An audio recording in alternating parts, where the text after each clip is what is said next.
Good evening, children. Just finished feeding the fish. They've been lovely today. But I'm here to read you chapter 2 and 3 of Fantastic Mr. Fox. Chapter 2. Mr. Fox. Mr. Fox. On a hill above the valley there was a wood, and in the wood there was a huge tree. Under the tree there was a hole, and in the hole lived Mr. Fox and Mrs. Fox and their small children. Every evening, as soon as it got dark, Mr. Fox would say to Mrs. Fox, "Well, my darling, what shall it be this time? A plump chicken from Boggis, a duck or a goose from Bunce, or a nice turkey from Bean?" And when Mrs. Fox had told him what she wanted, Mr. Fox would creep down into the valley in the darkness of the night and help himself. Boggis and Bunce and Bean knew very well what was going on, and it made them wild with rage. They were not men who liked to give anything away. Less still did they like anything to be stolen from them. So, every night, each of them would take his shotgun and hide in a dark place somewhere down on his farm, hoping to catch the robber. But Mr. Fox was too clever for them. He always approached a farm with the wind blowing in his face, and this meant that if any man was lurking in the shadows ahead, the wind would carry the smell of that man to Mr. Fox's nose from far away. Thus, if Mr. Boggis was hiding behind his chicken house number 1, Mr. Fox would smell him out from 50 yards off and quickly change direction, heading for chicken house number 4 at the other end of the farm. "Dang and blast that lousy beast," cried Boggis. "I'd like to rip his guts out," said Bunce. "He must be killed," cried Bean. "But how?" said Boggis. "How on earth can we catch the blighter?" Bean picked his nose delicately with a long finger. "I have a plan," he said. "You've never had a decent plan yet," said Bunce. "Shut up and listen," said Bean. "Tomorrow night we will all hide just outside the hole where the fox lives. We will wait there until he comes out. Then, bang, bang, bang, bang!" "Very clever," said Bunce. "But first we shall have to find the hole." "My dear Bunce, I've already found it," said the crafty Bean. "It's up in the wood, on the hill. It's under a huge tree." Chapter 3. The Shooting. "Well, my darling," said Mr. Fox, "what shall it be tonight?" "I think we'll have duck tonight," said Mrs. Fox. "Bring us 2 fat ducks, if you please. 1 for you and me, and 1 for the children." "Ducks it shall be," said Mr. Fox. "Bunce's best. Now do be careful," said Mrs. Fox. "My darling," said Mr. Fox, "I can smell those goons a mile away. I can even smell one from the other. Boggis gives off a filthy stink of rotten chicken skins. Bunce reeks of goose livers, and as for Bean, the fumes of apple cider hang around him like poisonous gases." "Yes, but don't get careless," said Mrs. Fox. "You know they'll be waiting for you, all 3 of them." "Don't you worry about me," said Mr. Fox. "I'll see you later."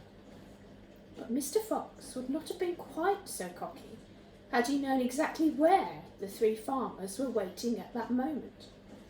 They were just outside the entrance to the hole, each one crouching behind a tree with a loaded gun. And what's more, they had chosen their positions very carefully, making sure that the wind was not blowing from them towards the fox's hole. In fact, it was blowing in the opposite direction. There was no chance of them being smelled out. Mr. Fox crept up the dark tunnel to the mouth of the hole. He poked his long, handsome face out into the night air and sniffed once. He moved an inch or 2 forward and stopped. He sniffed again. He was always especially careful when coming out of his hole. He inched forward a little more, The front half of his body was now in the open. His black nose twitched from side to side, sniffing and sniffing for the scent of danger. He found none, and he was just about to go trotting forward into the woods when he heard, or thought he heard, a tiny noise, a soft rustling sound, as though someone had moved a foot, ever so gently, through a patch of dry leaves. Mr. Fox flattened his body against the ground and lay very still, his ears pricked. He waited a long time, but he heard nothing more. It must have been a field mouse, he told himself, or some other small animal. He crept a little further out of the hole, then further still. He was almost right out in the open now. He took a last careful look around. The wood was murky and very still. Somewhere in the sky the moon was shining. Just then his sharp night eyes caught a glint of something bright behind a tree not far away. It was a small silver speck of moonlight shining on a polished surface. Mr. Fox lay still, watching it. What on earth was it? Now it was moving. It was coming up and up. Great heavens! It was the barrel of a gun. Quick as whip, Mr. Fox jumped back into the hole, and at that instant the entire wood seemed to explode around him. Bang, bang, bang, bang, bang, bang! The smoke from the 3 guns floated upwards in the night air. Boggis and Bunce and Bean came out from behind their trees and walked towards the hole. "Did we get him?" said Bean. One of them shone a flashlight at the hole, and there, on the ground, in the circle of light, half in and half out of the hole, lay the poor, tattered, blood-stained remains of a fox's tail. Bean picked it up. "We got the tail, but we missed the fox," he said, tossing the thing away.